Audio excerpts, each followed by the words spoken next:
Insperity presents the Small Business Advocate Show with Jim Blasingame, brought to you by FedEx, CareerBuilder.com, and Palo Alto Software. This is a copyrighted production of Small Business Network, Inc., all rights reserved.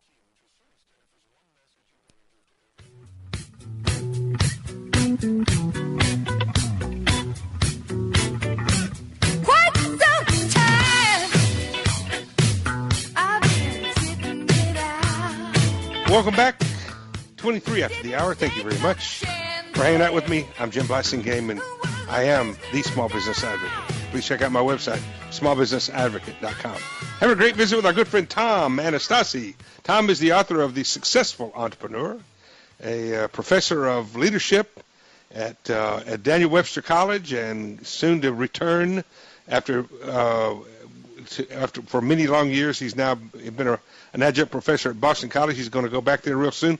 Tom, thanks again for hanging out with us. We're talking about change, implementing change. We talked earlier about doing it too quick and then maybe doing it too slow. And what's the next thing about change we need to know?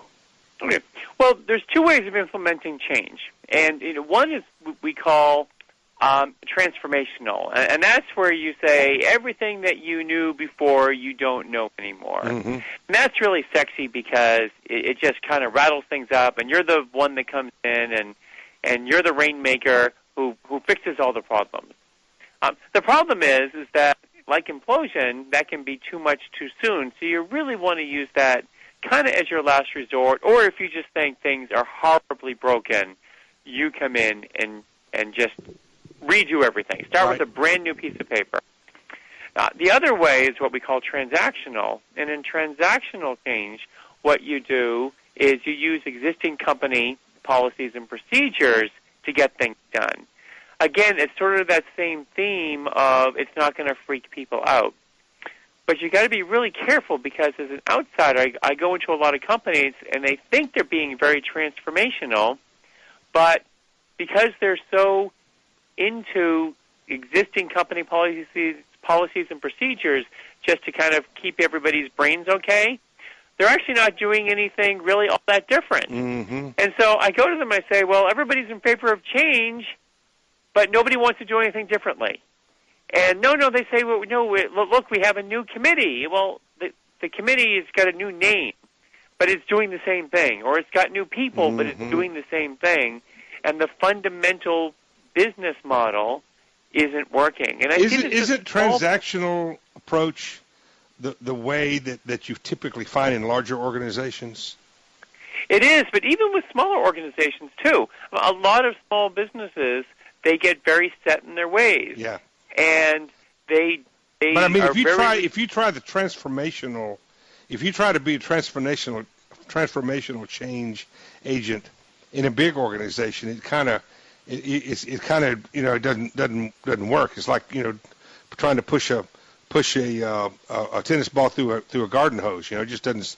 It won't go. And whereas transactional, actually there are systems in place, and you just tweak those systems and move them to the next level of innovation, I guess. What do you think? I do think that. But small businesses also have the problem because with a small business, the boss makes all the decisions. And they're so caught up in kind of the way they do things that having an outside perspective is very challenging to them. That person is called a dinosaur waiting to become extinct. Exactly. Yeah. Yep, absolutely. Yeah, no, that person is living in the 1950s, and you can't do that these days. One of the things that I often suggest is, for instance, remodeling if you have a retail outlet, if you have a little store, change it up every, let's say, 2 years. Remodel it or redesign it every 2 years, whether you need to or not. Change your logo every 5 years, whether you think you need to or not. Little things like that can make a huge difference as far as how people position you. And, get a new product, get a new service, try something different on a regular basis. So even if you don't see think you need it. Restaurants, very successful restaurants will completely change their menu. Yes. They'll change the look or maybe even what's on the items or the uniforms of the people or whatever. You see that happening all the time. Well, things like the uniforms is a great change because it doesn't change your core competency, right. but it gives a whole new look, and it's not that expensive. Mm-hmm. Mm-hmm. And things like that can make all the difference in the world. So I always tell small businesses, what you do is have a structure, have a calendar that has all of the major things.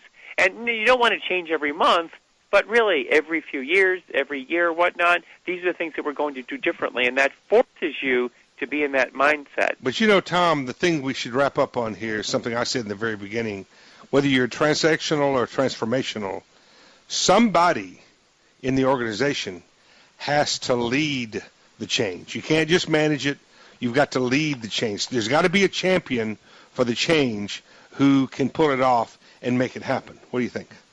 Absolutely, and that goes to communication, that goes to modeling, that goes to really allowing people to make mistakes, because if you're changing the way you do things, it's not going to be perfect right away. Allow mistakes as part of the process, and that's going to be the thing that's going to keep people's anxiety level low. Which comes back to the question of the magic question, when someone makes mistakes that you have to be prepared to do. If you're going to really be a leader of change, when people make mistakes, you've got to be prepared to look them in the eye after they make a mistake and say, okay, you made a mistake.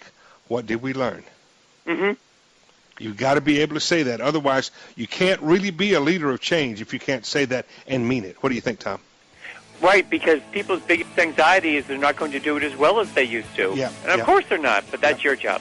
Tom Anastasi, give us the website, please. Oh, TomAnastasi.com. So check it out, folks.